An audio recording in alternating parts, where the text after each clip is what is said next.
Hey, what's up, Canada and beyond? Welcome back, boys and girls, ladies and gentlemen, grannies and gators. It is Friday, November 1st. 4 days and counting now to probably the most polarizing event in recent modern history. And yesterday was Halloween. Happy Halloween to everybody that celebrated. We were here. I was here doing, wearing my American trash costume in solidarity last night with the show, Are Bryce. you American trash, bro? I was American trash last night for Halloween. I don't typically celebrate Halloween, but in solidarity for some of the things that have been going down south of the border this last week, and I thought, I couldn't let Trump make out, exclusively off of this faux pas or glad or hefty. So I had to jump on the bandwagon a little bit last night too. But there's a lot of people that are making out like bandits this week, and a lot of things are moving and shaking. I know it's been a crazy week for you here too. Who else is making out like bandits these days, Bryce? People that have invested in gold and silver. That's actually a perfect answer, because it gives me an early opportunity so I can pull this article up and reference this, just because this is something that you and I were talking about just a couple of weeks ago about how the industrial demand was soaring, as well as we were seeing a lot of runs on gold and silver and precious metals, and it was going to create a cycle that this was just going to keep perpetuating, and it was going to go up and up and up and up. So some folks have been jumping in earlier rather than later, and yeah, so fill in the rest of the blanks there on that if I'm mistaken on anything. Yeah. So just share screen for a second so I can show everybody, because I basically predicted this last week and I'm right this week. So, or was it 2 weeks ago? Yeah, 2 weeks. I think I it was think 2 weeks ago we talked about that yeah, 2 weeks particular. ago. Yeah. So right here, we were basically right here. We're like, hey, there's probably going to be a dip, and then it's probably going to go up, and just like expected, here we are, a week later, right? And we had a new high of $35, which is about 65-70% of the all-time high for silver. And we've got much higher to go. And what that article that you just showed outlined is that the industrial demand for silver is skyrocketing and the demand is going down, right? So right now there's a deficit that happens every year in the supply of silver, and so we're using above ground materials. So like the industry is using this and people are buying it at almost unheard of levels in the silver market for the last like 20-30 years. So the demand is going up and the supply is going down. There's only one way for prices to go. So like I could sit here all day and all week, and I have, and to predict that prices are going up for all of these obvious reasons, right? And so if you're still on the fence about it, the best time to buy was a couple of years ago. The second best time to buy was yesterday.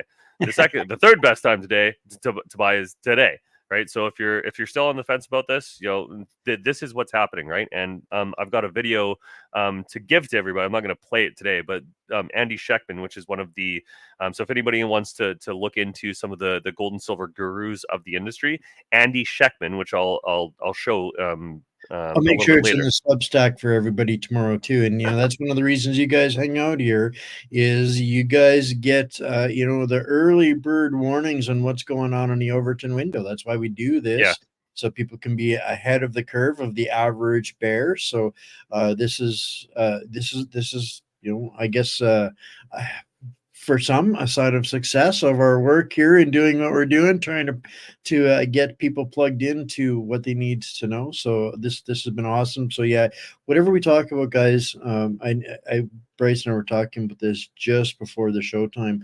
He has a different set of notes that he works from all the time, and I mean, to be expected.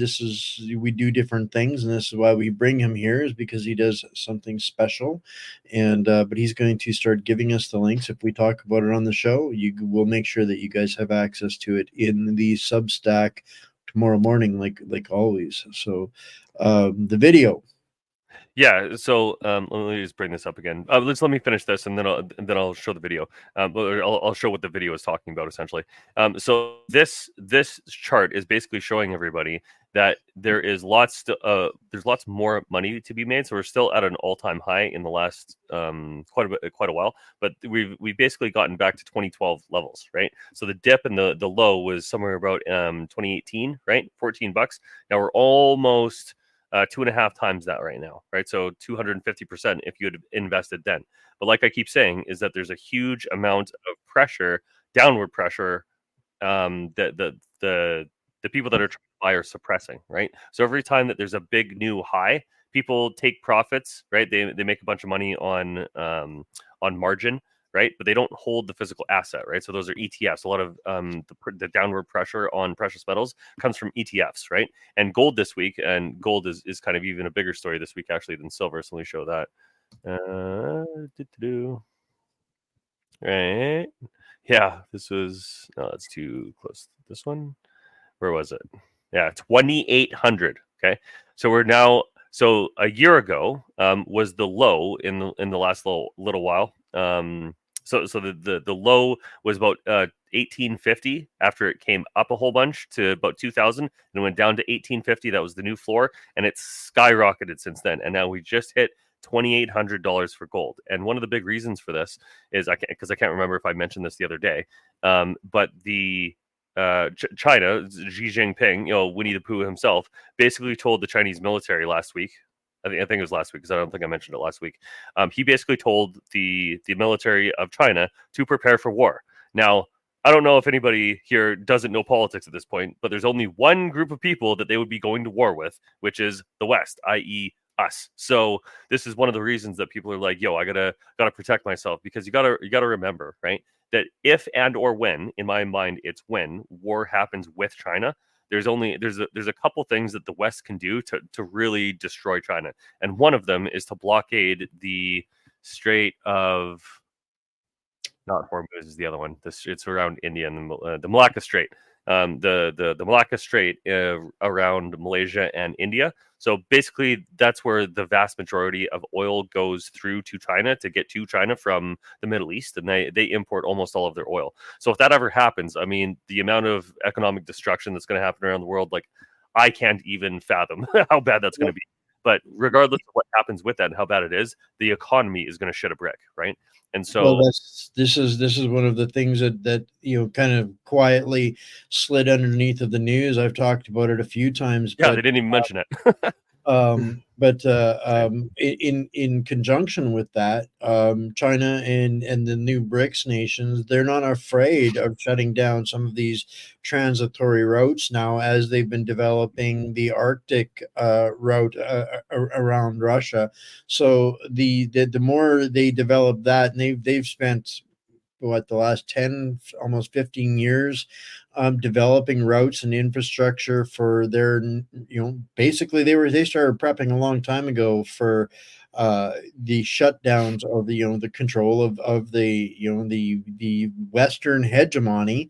And so it's kind of that time. There's fruits to the work that they've been investing, and they're seeing it. So at this point, the warmongers on the West want it.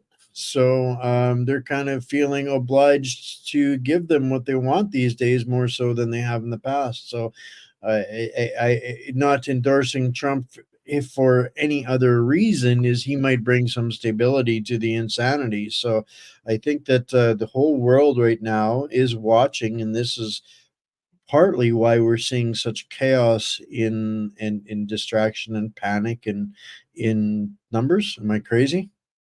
No, and I think the underlying point that you just made is that they're the warmongers, like I call them the oligarchy. They're warmongers. There's meat muppets and all the idiots on the left and the right that were cheering for war. I mean, the last Republican people. Profiteers. Yeah, it's the same group of people, right? Like, hey, I want to make money, right? And these people will make all the money in the world, even if it means destroying civilization. They're like, yo, I want to take control and take your money. Like they've literally said that, hey, you're going to own nothing and be happy. Well, for that to be true, it means you got to steal all the shit that I already have. So every time they destroy the world, whoever has the most gold stockpiles and resource and mineral stockpiles comes out smelling like a rose on the other side. And typically, historically, that's been the Rothschilds and the Rockefellers and the Trudeaus and the Laurentian elite and all of these, the top 15, 30 families, whatever you want to call them. Those are the ones that are preparing for this. And those are the ones that the world goes, oh, superstar, hero, you're a wise guy because you're rich. That's not really how it works. But it's wash, rinse, repeat of history. yeah, Almost. yeah. Well, and hey, if it ain't fixed, don't break it. How's that saying go? If it ain't broke, don't it. fix it. That's what Right. the warmongers say. Yep. Yeah, exactly. Because the same playbook has been working. Like we're in the fourth turning and all this sort of jazz, right? So the kind of the point that I'm making here, and actually somebody else just brought up a good point in the chat. So this is at 7:10 your time. So the CAD is down below 72 cents USD, very unsettling, and it should be, right? There's been a couple of times in the last few decades that the Canadian dollar has been at parity with the US dollar, and we're down about 30% right now, which is quite a bit. Typically, I've seen it in my lifetime. The lowest I remember is about 64 cents American, right? But we're going in the wrong direction, not the least of which because we're run by absolute morons, but because the economy and what underpins the Canadian economy is being destroyed. Like energy is one of the most important things, and the communist left is literally destroying our ability to bring energy and food to market, and they're doing a whole bunch of other stuff too. And it's really unfortunate. I was actually kind of disheartened this week with how the election went. There's a lot of people that think there was fraud, and I'm not even saying that there 100% was, even though I believe that there probably was, just because voting machines are not secure. One of the things I'm going to talk about today. But the mere fact, right, the mere fact that there is voting machines at all, but we have to wait multiple days for an election is an absolute absurdity, right? It's just there's no other reason to have it because other than removing checks and balances and giving the incumbent or the people in power that want to maintain power or gain power the ability to cheat. You cannot cheat if you have a proper system that removes the possibility of cheating.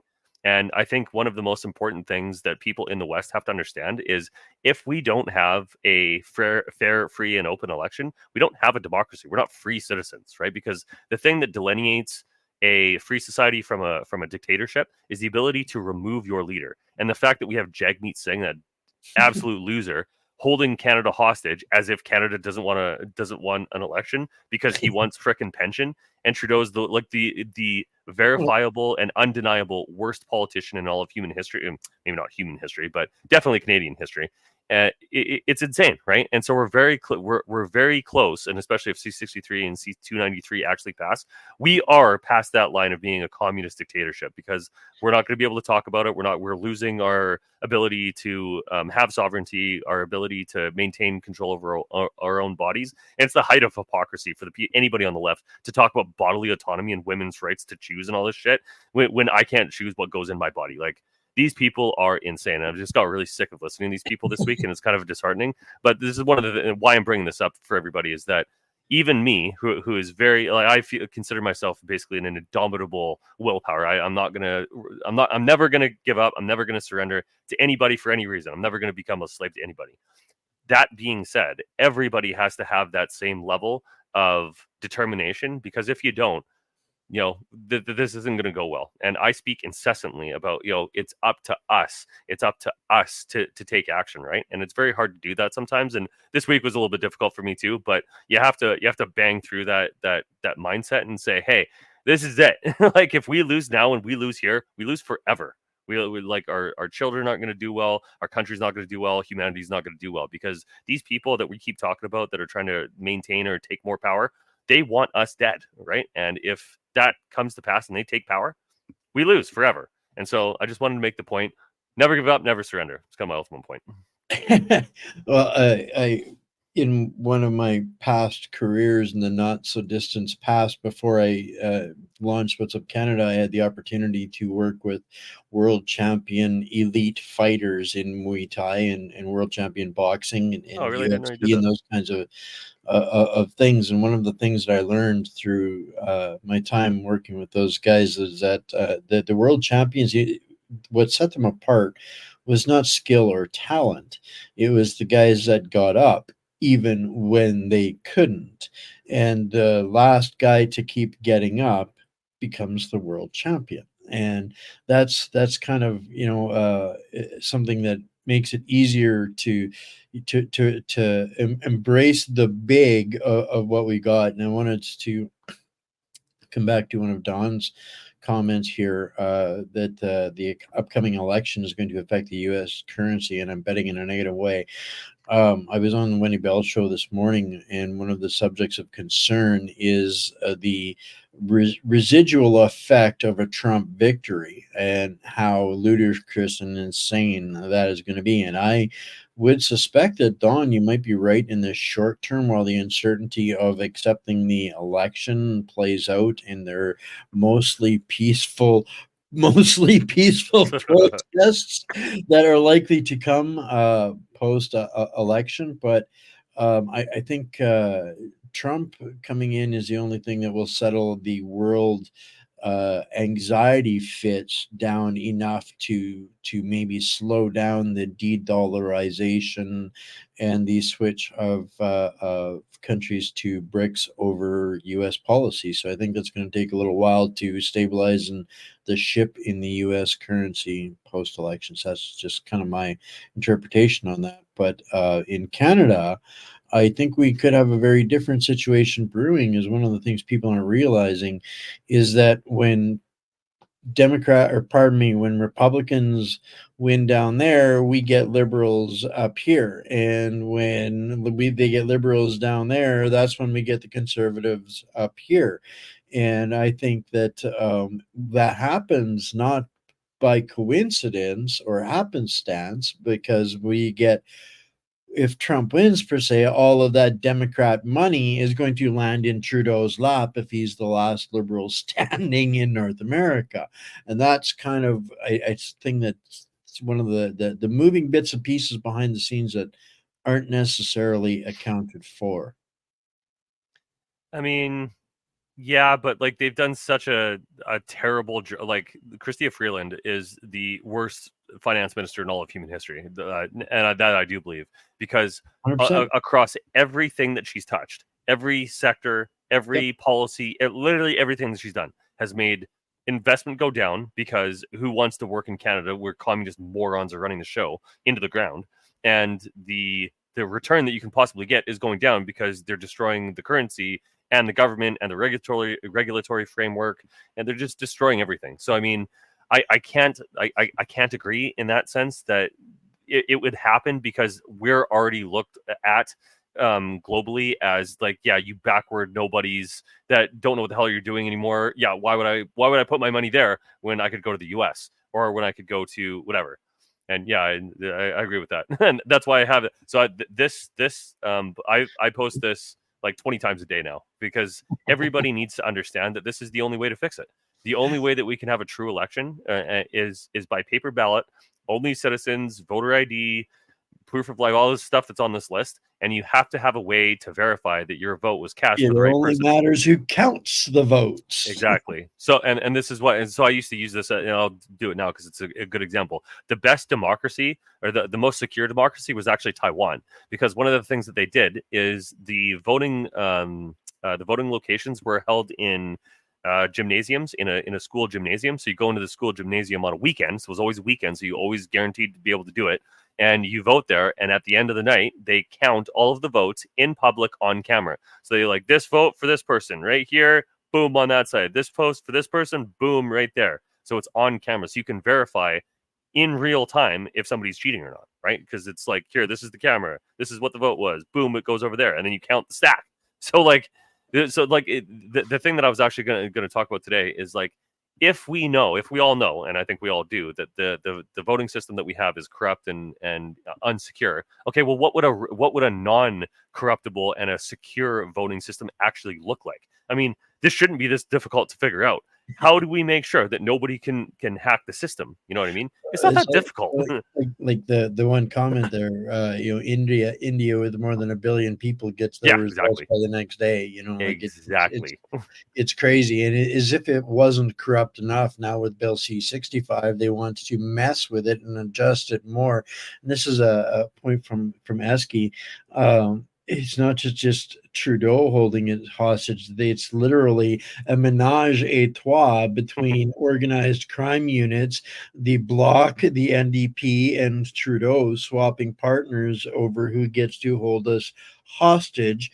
While the last count I saw was, I think there's 30 members of NDP and Liberal caucus that will get their pensions if they get to move the election back. That's by a week. That's millions and millions of dollars that, as if it wasn't corrupt enough, now they want to legislate a little bit more corruption in there on me, for Jagmeet and these other flunkies. Yeah, and I heard today actually on Twitter that Jagmeet was in private talks with Trudeau about changing the Voting Act. Like, so they're actually trying to be like, yeah, this voting thing is no good. We just got to change it. And like, it's super frustrating and disheartening. I get that, but like at the end of the day, this is this is war for survival, right? This is our government trying to take power from us, the citizens. And so there's another one that I got down here, which is this one. So you know you will not be mandating anything to me. Apparently, there's some sort of confusion on your part about the relationship we have. You work for me. I'm not your servant nor your slave. I will not be talked down to. I will not be mandated to. I will not be forced to do anything against my will. You are my employee. It's not your place. Get it straight. By the people. We the people, right? And I totally am aligned with that. Like I'm not taking anybody's direction on what goes into my body. And if they think that I'm going to be their freaking slave, they are completely wrong. 100% agree. So this was the what I was speaking about, and one thing I do, any of these people, do any of these meat Muppet swamp zombies deserve your tax dollars for the rest of their freaking lives? Canadians are going to get screwed again for I shouldn't say billion. Stephen Gilboa, that freaking loser. Who and like these people are part of the SDTC scandal, right? That is like verifiably proven already that these people stole money when they shouldn't have from the public purse. How are these people still in more than power? 180 instances of conflict of interest alone within that one singular scandal, and all of these meat Muppets are going to get a permanent pension. Sorry, did we lose you? Sorry, No, no, I was looking off into space, pissed. But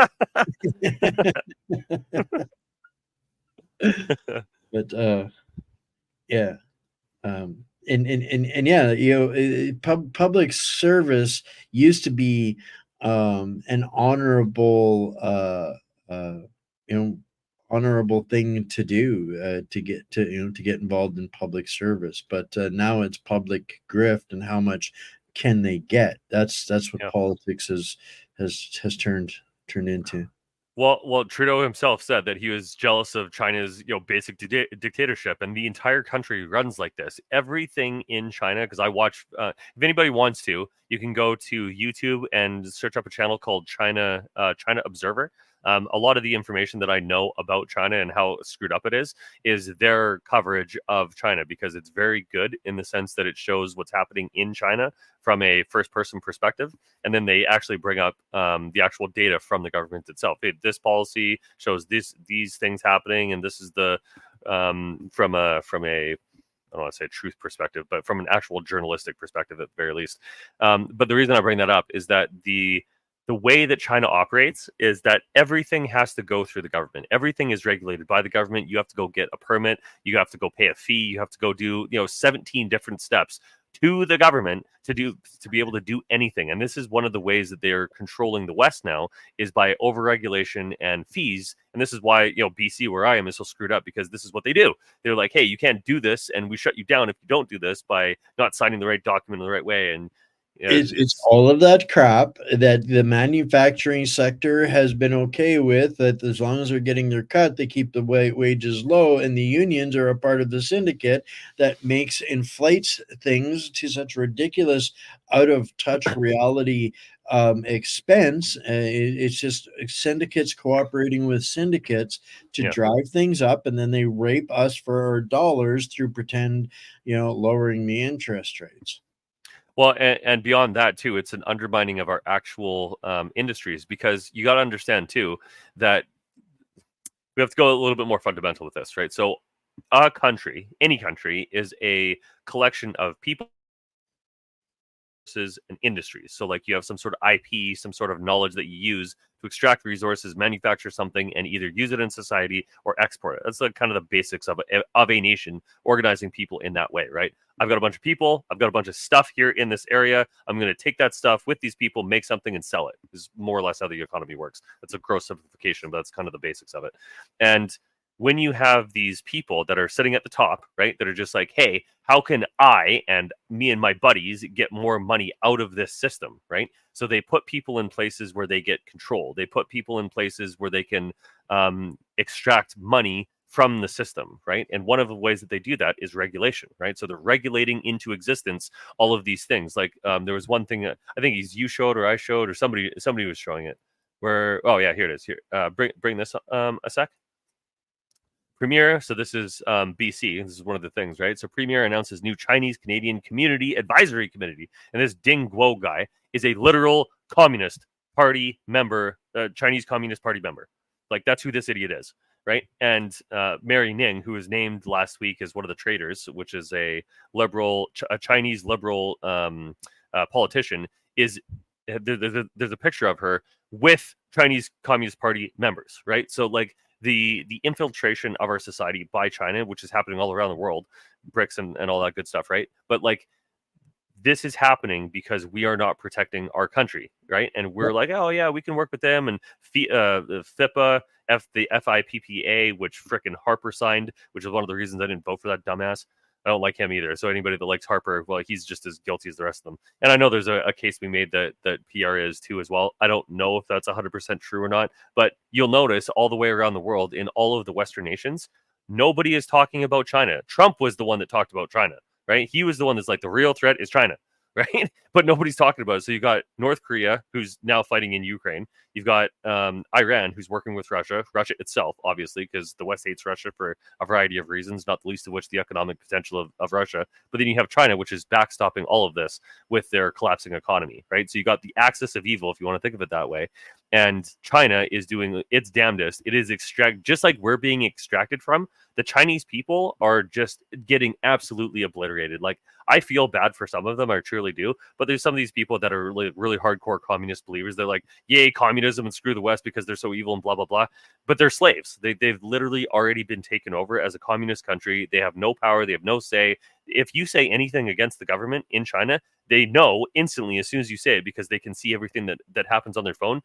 A cop comes to the door, kicks your door, and says, you're out of here. And if they want to, you're disappeared and dead. And they harvest your organs. Like, this is stuff that's happening. And now in Canada, we're being pushed down the same road. And, to bring up the organ harvesting thing, we're now the second biggest source of organs on the planet behind China, because we have a MAID program where they're harvesting organs from people that commit suicide with the government's help because they can't handle society. It is the most anti-human communist insanity I've ever seen, and it's just, I don't even know how to put it into proper words how horrific this is, because it's a total destruction of what our species and the West in particular is supposed to be about: freedom of body, freedom of speech, freedom of this, that, and the other thing. It's all being undermined by these same far left lunatics. When the top CEO, this comment from Carly, that's who it was, gets a $200 fine and a $500,000 a year salary plus Insane. bonuses, where is the motivations for honesty in that when you get rewarded so richly for being corrupt? Like, I mean, you get me get a higher fine if we don't stop in time for a stop sign than what they get for bilking billions of dollars out of Canadians. Yeah. Well, what if it was automatic sign up for MAID if you commit corruption against the Canadian Oh, people? don't Oh, even get me maybe. started on MAID. Don't even get me started on MAID. This you got me started. So they used to call it public service, a noble opportunity to serve the greater good. Now our federal ideology has shifted from recognizing the supremacy of God to an obsession with killing people, and they are Yeah. literally for the it is their number one go-to. Is it's like almost like, do they have a quota for how many people they can off in a month? Given all that we know about these experimental bioweapons, and they are running around sticking every senior that they can under the guise of combined with a flu shot. This is for your safety. People are losing, 6, 8, 10 people a week in their seniors centers. Sorry, you got me started on MAID. Hey, man, it's one of the worst things in society, and people just they turn. I think that because people don't really understand how much of a horrific policy that is. Because even when I was younger, I used to think about that. I'm like, yeah, why can't I just take myself out at my own time, right? Well, you can do that. You don't need the government to do that. Like you just commit suicide wherever you want. You don't need any help with that. But like to make it a government policy that's and most importantly, a government policy while our demography is collapsing because we're below replacement levels. So like to make that as a main policy thing, and like we're all about MAID and abortion and all this anti-human, anti-life things it's just beyond me, man. And and this is one of the reasons that I left the left, right? I used to consider myself a traditional liberal, and I probably still am in a lot of ways. But the left is now communist insanity, and I ain't down with that shit. So I had to become a conservative because at least these people care about life. You know what I mean? And even and we can definitely disagree on policy and a couple of the things that the conservatives done. I do it probably more than most, especially on the right. But like at the end of the day, and I have this a meme for this as well. We really have two options and two options only at this point. It is either going to be a communist dystopia or a golden age of freedom that we have to build. There is no in between. There is no other way for what's happening to go because there's so much happening. And the key point is that all of these problems that we talk about on a regular basis, and you more than most, so you probably know this a little bit better than most, all of these problems are affecting our systems. If those systems break, everything below that, everything that is built on top of that, breaks with it. And that's why I wanted to segue this comment from Robin as a PSF. The unions are going to keep wage inflation going up and up and up and up by design. When you think about it, where is the only growing job sector is the public sector with a 42% increase. And Yeah. guess what? All of those jobs are unionized jobs. So this is hand in glove for these guys. And the only way that's going to fix that is to basically pull what Milei did in Argentina. And Yeah, it's going to take that level of it cuts. will. And people think, oh, we can't cut all of this bureaucracy and red tape. Are you kidding me? Everybody would be 4 times richer for cutting that red tape because it is all dead weight that generates no income. And Bill C-293 is only going to generate another 50, 60, 70% increase in employment in the public sector, enforcing all of these agencies and new agencies and organizations. So this is syndicate organized crime out of control. We don't have any systems left. Yeah. Exactly. This is kind of my point. And like when we talk about, how do we fix this, right? It's the ultimate question. Okay, this is a problem. We're all pissed about it. We all agree that these guys are idiots. Okay, what are we going to do about it, right? And voting is supposed to be one of the things that we're able to do. Maybe you're not even allowed to do, able to do. Yeah, exactly. Paper prove exactly. Got to be a universal demand from coast to coast. Yeah. Enough with the digital garbage. Hell, I'll go and volunteer 8, 10, 12 hours if that's what it takes to help and count them by paper. This is what we need to do. We need to demand this. And like they just make the absurd assertion that like, oh well, it's going to be more efficient and it'll be more accurate. Like on what planet does that even make sense? That like I put information into a black box with no checks and balances, and it's going to be more accurate and faster, that you can cheat it. But even with that system that's already implemented, it takes extra days to figure out who won. Like, these people are dumb, and their arguments are dumb. And so it's incumbent on us. Incumbent? No, that's not the right word. Yeah, It is. that works. That fits. Is that? It's our responsibility. It is our responsibility to if we see a problem, like, of buy-in for the people, right? That's what the U.S. Constitution says, and it's supposed to be. Same for us. Like, we have a constitution too that's been pissed away, to be fair, but we still have one, and it's supposed to restrain the government and empower us, the citizens, to be protected as a part of this country, right? And if we all understand that it's broken, the government's not working for us anymore, then it is incumbent upon us to do something about it, right? Because there's nobody else that's going to do it. Like, the most powerful people on the planet are trying to destroy us. It's not going to be them that are going to save us. This is a response to what you brought up there earlier about not liking Harper. He was always captured, and as a dirtbag, he always should have told us the truth when he was PM. And I want to add on a little bit more about to that, because most people didn't know at the time when they elected Jason Kenney in Alberta that it was Jason Kenney and a few others that wrote the Paris Accords, which became the Paris Agreement, which was the foundation for the UN SDA and the 17 points of sustainability. Really? That came from Canada. Jason Kenney wrote that, and that is why now Pierre Poilievre has also signed on to absolutely that same to-do list that the Liberals and the Ménage à Trois with the NDP and the Bloc are fighting over who gets to drive the bus off of the cliff to fulfill. Yeah.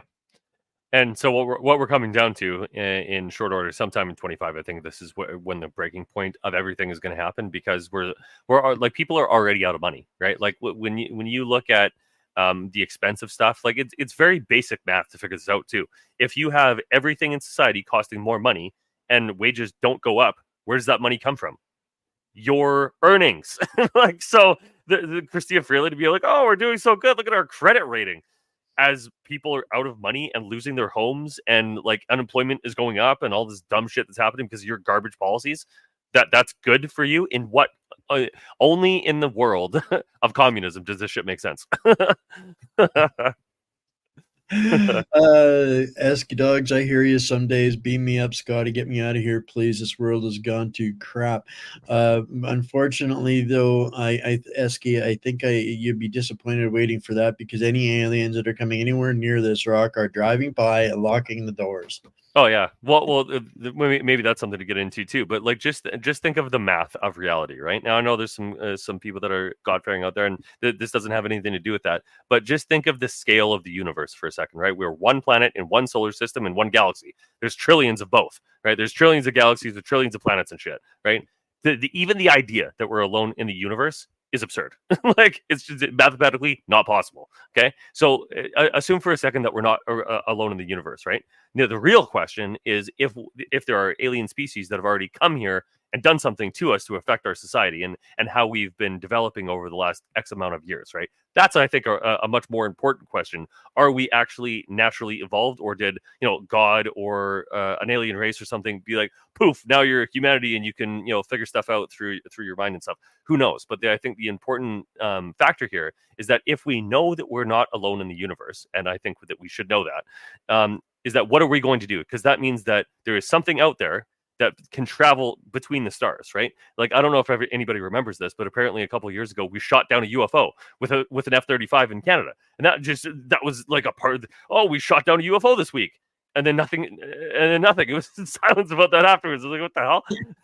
It was a balloon. We just declared war on an alien species that got here from another galaxy or a solar system or whatever. Like, what? I think that turned out to be a balloon, so they had to put that into the memory hole. But this comment from Rockmonster, these parties do their bit. It's part of the charade. They go out there and they read their lines. If they didn't object to anything. Would there be anything for anybody to go, yay, change is good?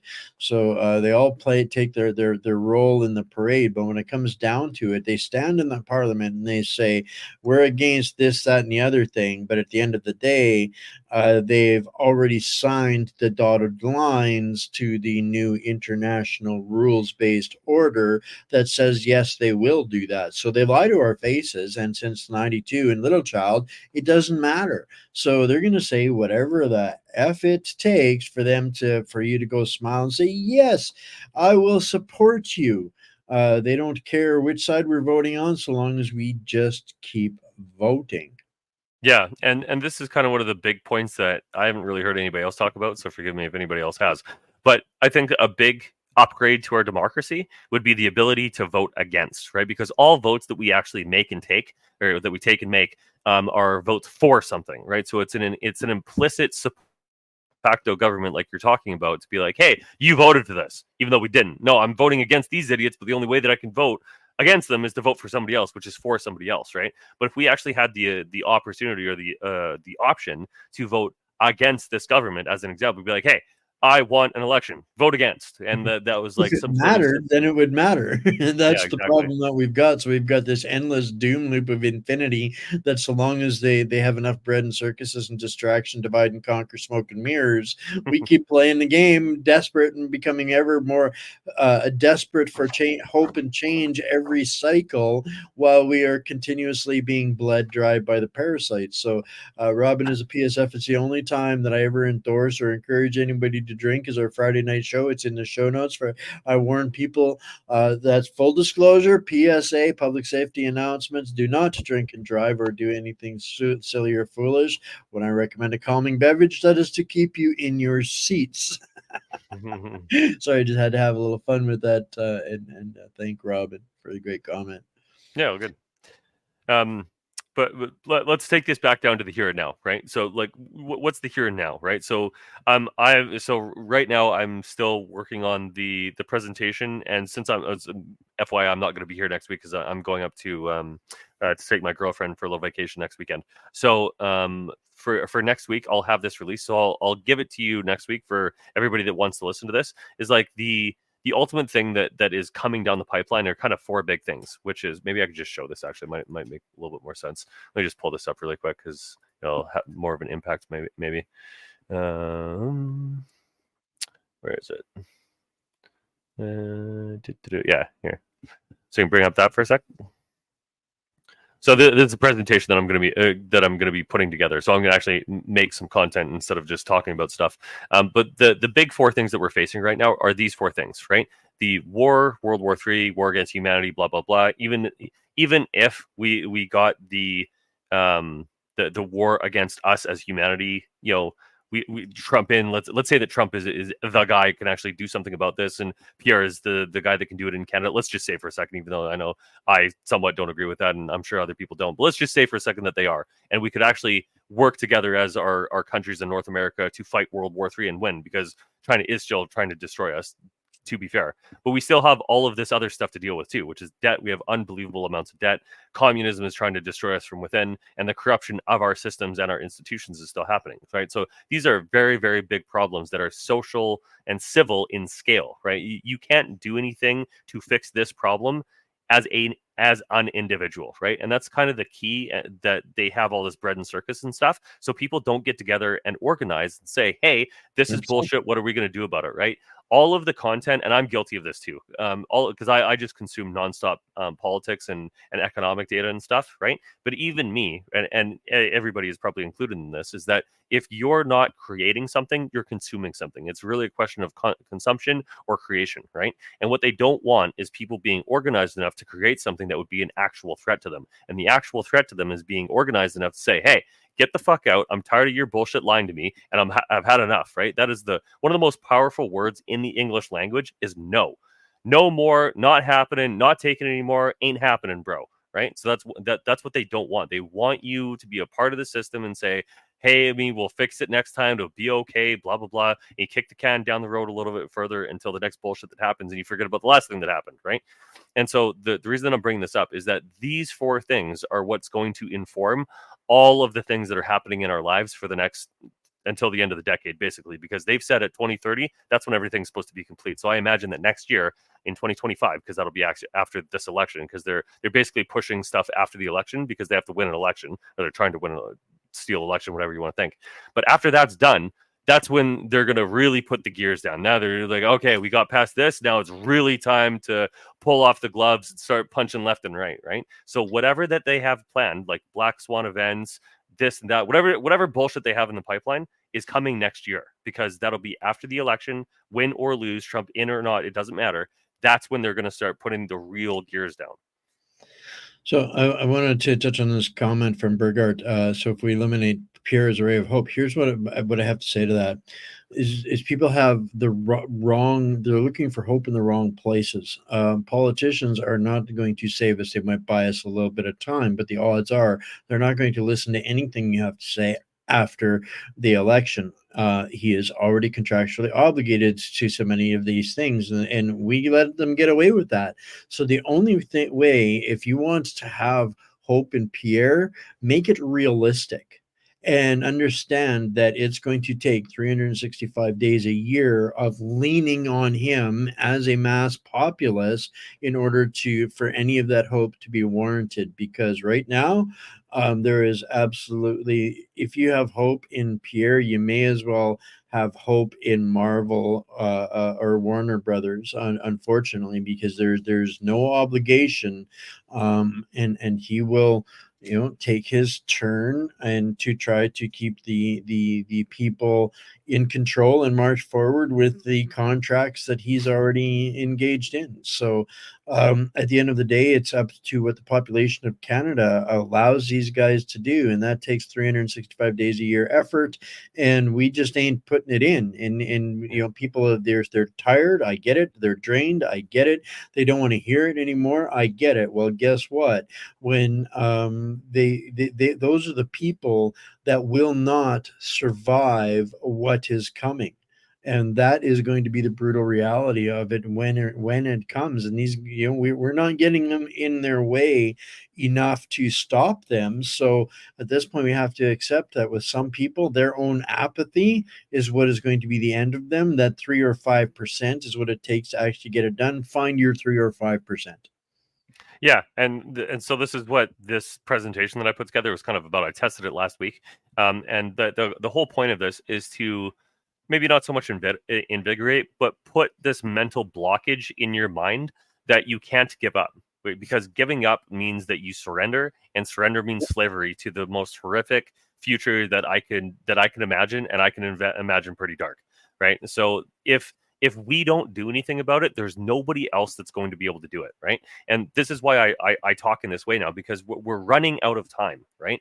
You and me, and I'm certainly like I'm more than happy to stand up and speak my truth to power if necessary, and I'm sure eventually I'll get arrested or investigated or assassinated or whatever. I don't care anymore. It literally doesn't matter, because they've already told us that this is for all the marbles. This is for the future, right? And so you have to have some level of what is important to me. Like, so I ask people all the time, and I've asked this to people in here before, what is your one word that is the most important thing to you? Most people say some degree of family. If that's the most important thing to you, you have to understand, what am I willing to do to protect that family or that thing or that word or whatever it is? If you're not willing to die for it, you're probably not ready to fight this battle, because what's coming down the pipeline is war, and war is an all or nothing game. You either win or you die. Right. And these people have already told us that they're trying to steal everything from us, take everything that we own, enslave everybody that we know and care about, and then kill the people that don't bow down. So, I mean, I can't think of a more explicit declaration of war in all of human history. Be like, hey, you like your family and stuff? Well, submit or die. If this was an alien race, the entire planet would be like, all right, we got to fight for humanity and blah, blah, blah. But our own government is doing it to us. And they're like, well, I guess we'll hope for the best. Yeah, it's all about the UN Sustainable Agenda. So until we replace these meat muppets, swamp zombies, We're going to continue to get more of similar and the same. Just Mountain Man says here, basically the same trajectory, but with a different ETA. That's a really great analogy for what's going on. So we need to stop the bus entirely, and so long as we continue to be drugged down this, technocrat, plutocrat, democide, genocide, whatever you want to call it, because we're too apathetic. We can't save everybody, so at the end of the day, it's and I've really been telling myself this, and understanding, that hopeless and hopeful, two completely different outcomes based on the choices that we make as individuals. When you're hopeful, you will be motivated to do something more than nothing, anything, whatever you have with whatever you got, wherever you're at. So that's the difference between hopeful and hopeless, where you're just going to sit and throw your hands up and go, it's over, or there's nothing I can do. Yeah. So every little inch, you got to take it, make a mile out of it. Exactly, and this is kind of why I'm doing this presentation, because wherever we are in this, so the choose the path thing, right? So if we're all agreeing, right? Let's take something easy, voting, right? Let's say that I want a net zero fraud system. How about that for net zero? These freaking idiots about net zero carbon. But anyway, so net zero fraud, right? So let's say that this is the goal, right? How do we create the path to make sure that happens? Well, we have to be, all right, who's in charge of this? Who's supposed to be doing this? What are we putting forward? And who is standing in our way? So you can call out the people that are standing in the way of this. So all of the absolute morons on the left that are like, hey, we're going to have non-citizens vote. Traitors. Like, who would say that in your own country? You know what I mean? Insane, right? And so you can very easily show, and this is what politics is all about. So here, maybe I'll bring this up actually, because that's a good way to think about this. Where is it? Right here. What are politics? Politics is the arena of ideas, agendas, and egos, whereby you attempt to create results for who you represent, right? Who you represent could be anybody, your community, your family, your country, your city, whatever. You get to pick whatever that group is. And what your politics are is trying to represent what's good, better, or best for that group of people. So I try to represent as much as I can, and I don't always do that, to be fair, but I try to represent what's good for humanity as much as possible. But my country and the people trying to destroy it also have a factor in what I say and why. So there's a whole bunch of people coming to the country right now that are trying to destroy it. They can get bent. I don't have to support them. If they're trying to kill me, they can go to hell. Get out of here. So there's that aspect too. But the key to getting into politics, and getting into politics in the sense that you're having these discussions, talking to people about what is important and why you believe what you believe. It's very difficult these days to have conversations, especially political ones, with people that don't know what the hell they're talking about, don't have any facts, don't just believe insanity, right? I get that. But at the end of the day, it is the actions that are taken and the results that you get, which is why I put this. I'll make that a little bigger, easier to see.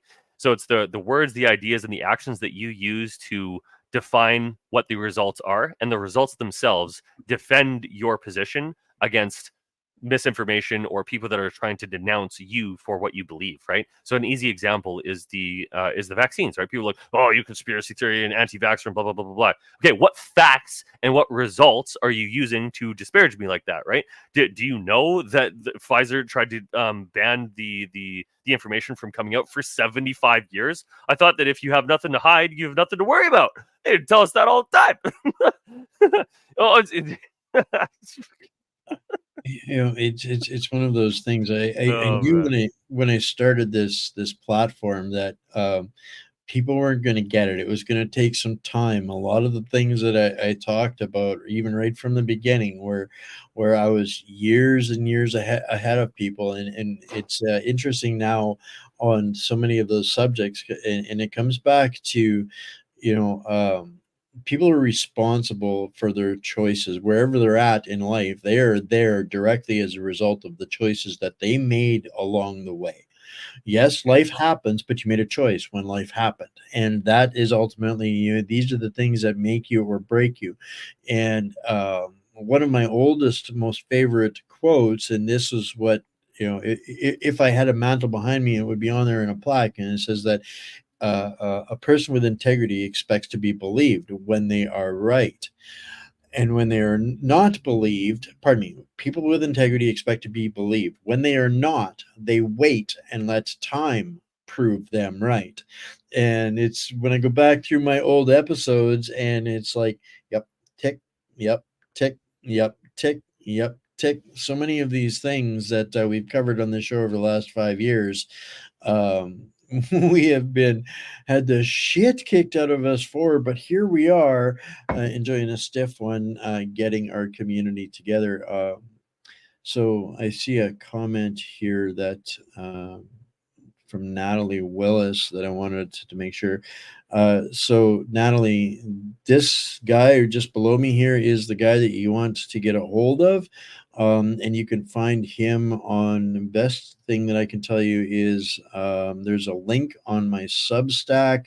I can put it up here, but it's kind of a long URL and you probably wouldn't have a chance to get it written down. So I'll just put it on my Substack link up here, or Bryce's X link is in in Facebook. You're tuned in on Facebook. In the show notes, you'll find a link to Bryce on X there. So that'd be the fastest, shortest way to get a hold of Bryce. Yeah, my DMs are open. So if anybody wants to reach out to me, you can through Twitter. Happy to talk to anybody about politics or gold or silver or whatever. I'm happy to do that. And Mevo here, Mevo at 4755 your time. The peeps in Auschwitz all made that choice. That's a good comment for probably a different reason than you think. So the way that happened took almost a decade, right? It started years and years before that. And we're walking down that same path right now because we are accepting the bullshit and the tyranny and the communism, the idiocy that our leaders are pushing on us because we're not organized, right? The reason that the Nazis took over is because they were organized. This is literally no other reason. People got together and like, this guy's saying some shit that I like, disagree with Hitler all you want. But at the end of the day, there was people that at that time said, this guy's making sense to me. I support him. Let's do it. Right. So at a beer halls. Sorry? In the beer halls. Yeah. Exactly. Places. Yeah. But this is my point, is that it took people getting together and talking about the problems that they faced at the time. And, for wrong or right, and in this case, it was quite wrong. But at the end of the day, they were like, this guy's making sense. I'm supporting this. I'm going to take action. And then 10, 15 years later, whatever the number was, you arrived at Auschwitz. Somebody else arrived at Auschwitz, right? But we're being pushed down that same pathway, right? And the fact that we don't have churches as much, we don't have communities anymore, like we're a very individualistic society in the sense that everybody has their own life, right? When you talk to most people, they're like, I've got this thing that I'm doing and I care about and I want to do. It's not a collective, it's not a group. It's usually a thing that I'm doing is what most people focus on. And there was a YouTube video that I saw the other day that was like how we spend our time over time. So I think it started in like the 60s or something. And it showed how the majority of time back then was spent with family. That was number one. Well, now family's like seventh or something, right? So the amount of time where you put your time and who you're around when you spend that time has a big impact on what you're able to do, what you talk about, and what you're able to accomplish, right? So if you want to tackle these bigger problems, like I always talk about, it is not possible to do it alone. It is just not possible.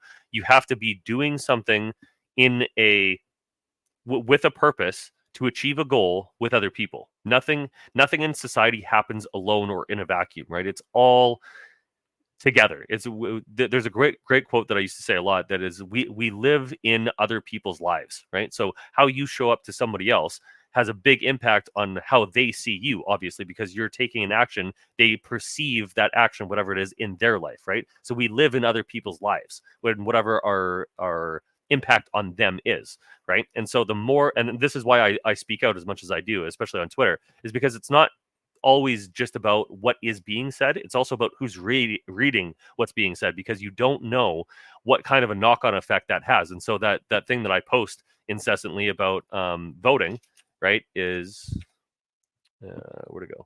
This. So I post this all the time so that as many people as possible understand that this is the key to getting rid of all of this rigging in elections, right? So I don't know who's going to see that, but it says, yo, that's it. and then they take action and they organize with people, and it's a knock-on effect. Just like smiling or being pissed off at somebody, you can transfer that mood to other people just by you being there, right? I've got this pulled up here, and because I had wanted to do this, I'd regretted not doing it the other night. But this was what Yeah, we're exactly, talking about. exactly. Where it breaks down where people used to spend our time given Yeah. time, right? Oh yeah, it went back quite far. But like, Yeah, and like, even 1934. as me as a kid, so I was born in 1987, right? And I remember very specifically, it was about, I was 6 or 7 years old or something, and then one day, and this was kind of about the time that video games were starting to get really, really prevalent, and there was one. I'm just stopping this here where I'm at, where I was born in 1968. The internet Yep. wasn't around yet, and so when you look at 25% of people, family, so that's almost half of the population. That's where they communicated, and where they spent their time when I was born. And you Yeah, were born when? 87.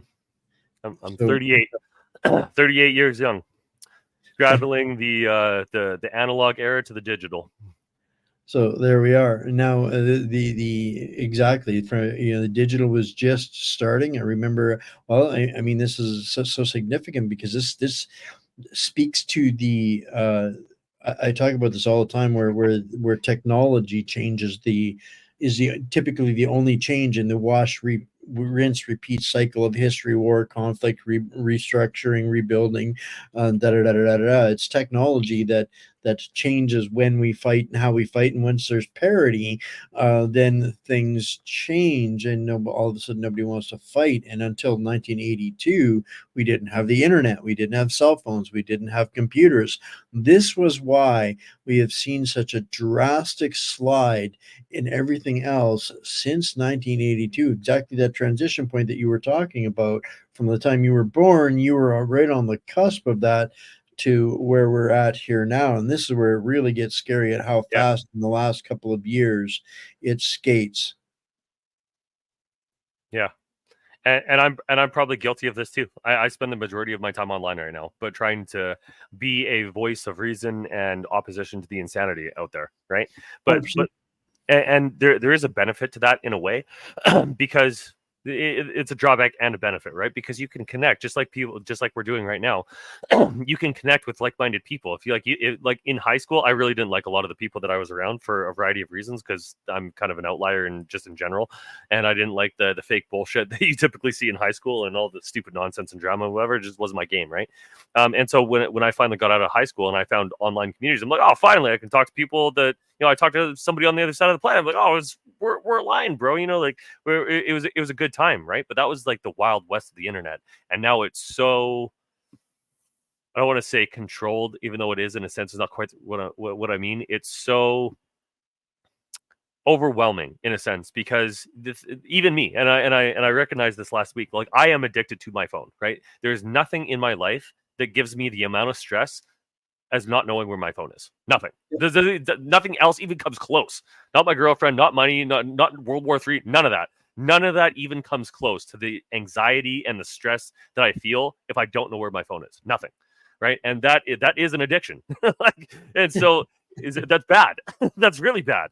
But at the same time, that phone that everybody has in their pocket usually is your access point to all of human history and all of human knowledge, right? You have the ability to communicate with anybody anywhere. You can send information, you can receive information, you can call someone, you can communicate, you can identify, you can do all of these amazing things with one device in your hand, right? It's very Orwellian in a sense, but it's also incredibly empowering.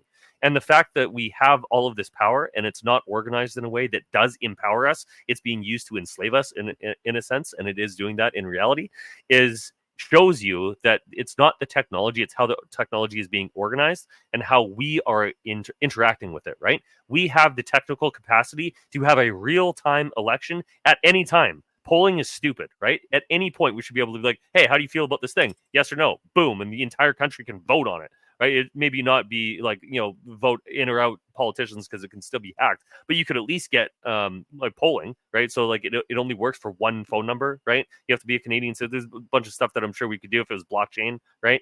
But the point that I'm making is that we have the capacity right now to vastly upgrade our civilization, to take humanity to the next level, right? But if we don't take that opportunity, it's going to be the most horrific, disgusting, awful communist hellhole that anybody has ever imagined. That those are the only two ways that this can go, because the technology itself is allowing either of those two things to happen more than any other time in human history. Nothing else even comes close.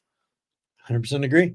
And that's basically where the capture of the planet started in 1982 with Yeah. the introduction of cell phones, computers, and the internet. And until we reach a parity in that, it's going to continue to be weaponized against populations in endless we covered so many of those different points of that this week. The level of AI that is out there, we've seen the predatory shit and the propaganda and the programming and the deception and the gaslighting and the lies.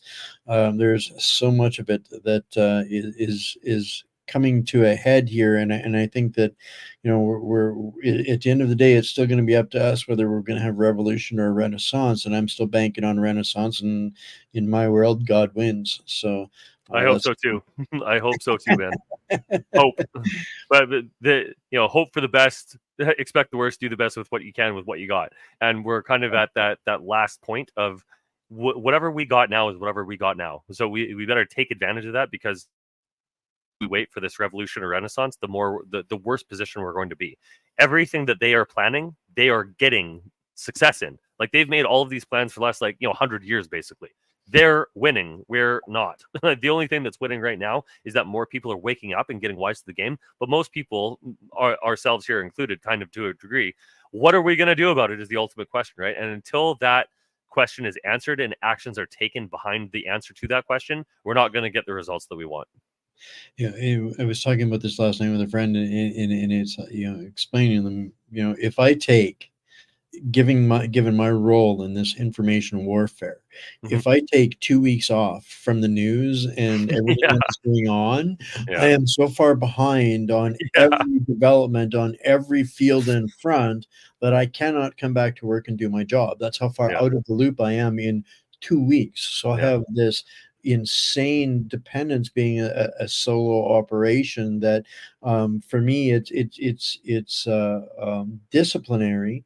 Friday night when I'm done my Substack and I shut off everything and I stay away from it unless it's an emergency for the weekend. Because if I don't shut it off for the weekend, I'm literally, when I get my screen time reports, there's some days where it's 21 hours of screen time in wow. my world just to keep up with everything that's going on. So if I don't shut it off for weekends, I end up with that same twitching. Where's my phone? Where's my phone? I cannot live like that, because when the EMP strikes, I'm retired.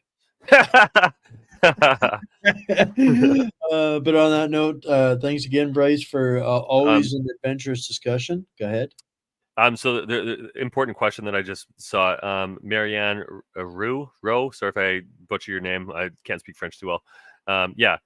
So with the current price of silver, should we hold or keep purchasing? I wouldn't sell until prices are significantly higher. We still haven't had that squeeze that we were talking about yet. So there's still a lot of opportunity to make a lot of money. So silver's up basically 50% this year, and we're not nowhere near the top. So if you're on the fence about purchasing, purchase now. Purchase yesterday, purchase more tomorrow, purchase as much as you can, because I'm not just saying this as somebody that sells gold and silver, because I am doing this as well. I'm putting as much money as I possibly can into silver because I know that this is going to go up significantly. And we haven't even had full war yet. We haven't even had full collapse yet. And like I said, whatever's coming down the pipeline is probably going to happen next year, right? Because they're probably not going to do it at least before the election. That's guaranteed, but that's on Tuesday. So it could happen 2 weeks from now for all we know, right? So the time is of the essence, but don't sell yet. So the ultimate answer to your question is don't sell yet. Yeah, and the other point I wanted to make is don't put this in front of your basic needs. Make Yeah, sure exactly. you've got your basic Food needs: first. Food food first. first, water, power, energy, heat, all of the resources. You make sure you've got all of your physical bases covered, and so does your network. That's what you're going to, because your network is if they don't got it, they're going to come to you for it. So if you're well prepared, make that your next priority, is working with your network and finding out where they have shortfalls and abundances of, and make it a barter trade, development, preparation, community networking event, and then maybe go and get some silver. But don't put that before your food. Yeah. Use the system as it stands, because it's still functioning. You can still go on Amazon and get basically anything. So like, now is the time to prepare and plan and invest in your future, right? Because like I said, I am of the opinion, and this is kind of the last thing, and then I'll let you go. I am of the opinion that we can save Western civilization if 100%. we take the prerequisite actions. I don't think that's happening right now, so I don't know if that's going to happen at all, right? The possibility is there. The probability is fairly low, as I see it. I'm still going to try and make those actions as much as I can to achieve that goal, but I don't know if it's going to. And I'm investing like I don't think it will. I'm going to I'm going to try and like, if all of the things that I want to happen actually happened, I would probably make less money on the investments that I'm making with gold and silver. But I think saving Western civilization and humanity kind of in general is a good trade-off for that, right?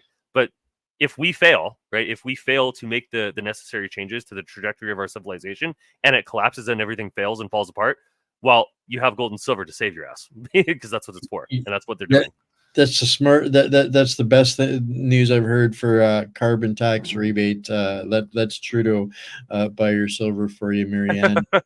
I wanted to close it off with one other comment here, just because it was so awesome. Where did it go? I went. Zero kids to your door. Sorry about to hear that, Mountain Man. The thing that I wanted to share with everybody was the very first kid that came to the door trick or treating yesterday. I took that as a sign, was Donald Trump. Ears banded. So so great to see that kind of bravery and statement from our youth. So thank you guys, everybody, for tuning in tonight. We Have a did good some day, great everybody. stuff over the week. Thanks, Bryce, for bringing the heat. And like I said, everybody, you can find him on one of our links on one of our platforms, or wherever you're tuning in for. Reach out to him, and Bryce will if get you the answers. And if he hasn't got them, he's got guys. He's got a guy. He's got a team. Bryce doesn't do it all alone. There's a bunch of them over there at New World Precious Metals, and we'll play you out with a little ditty here, and where you can get plugged in to them if you still haven't got it. All right, guys. See you on Substack, or see you next week. We've got some great guests coming up next week. Some blow your minds kinds of guests, especially next Friday. Bryce is taking a week off next week. He's got a life to live. And we're getting a special ambassadors roundtable where we're going to have Jim Ferguson. We're going to have Nicola Charles from Australia, the White Rabbit podcast, and possibly three more guests next Friday. And we're going to have Lisa Robinson next Friday, counselor from Pickering, and there's who knows what else from there, guys. But always love hanging out with you guys. Thank you guys for all that you do, helping share this out there here every day when we get together. And the likes and all of that helps us get past the best way we can. If you've got something that's important, you need to reach out to me, contact me, give me some information, tips, pointers, something you want me to cover, whatever it might be. Contact at whatsupcanada.org is the best place to do that. Get plugged in on X. It's a growing community over there. I don't know how many of you guys are following me over on X. If you can't figure out Bryce, follow me and I'll get you plugged in over there. Support independent journalism, guys. The people that are sticking their nose above the parapet and are not government funded, are not behind paywalls, are not for extorting you for money. I hope you guys support those journalists. If this is one of them that you are in a position to help and support and keep this free for everybody, donate at whatsupcanada.org is the best place to send a whatever you feel we're worth, or you can choose a paid subscription on Substack. It's all free. Everything here is always free, always will be, but you can volunteer. I think it's $8 a month for a subscription on Substack if you find value in what we do here. All right, guys, I love you all. Stay mighty, my friends, family, patriots, prisoners, and hostages alike. Have faith. We'll see you again on, I think I mentioned that I'm going to do something tomorrow night at 7 o'clock our time. Probably will. It'll be a mystery, crapshoot, pop up if it is. If not, we'll see you on Monday. I love you all.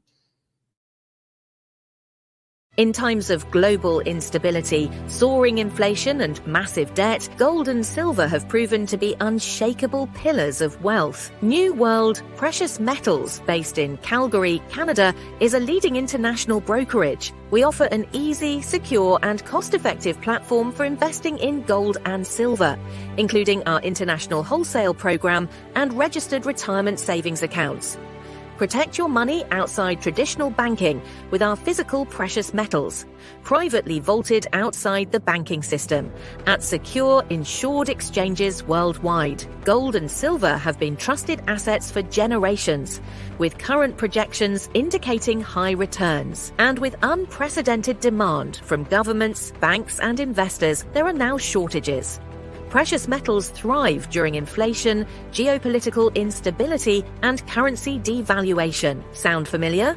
Now is the time to invest in gold and silver, whether in your international investment account or by transferring registered retirement savings accounts. Experience the security of physical precious metals, combining the safety of physical assets with the flexibility of being like your own bank, offering instant liquidity and a financed line of credit. With precious metals on the rise, don't miss this generational opportunity to protect your wealth. At New World Precious Metals, we ensure your wealth meets its potential.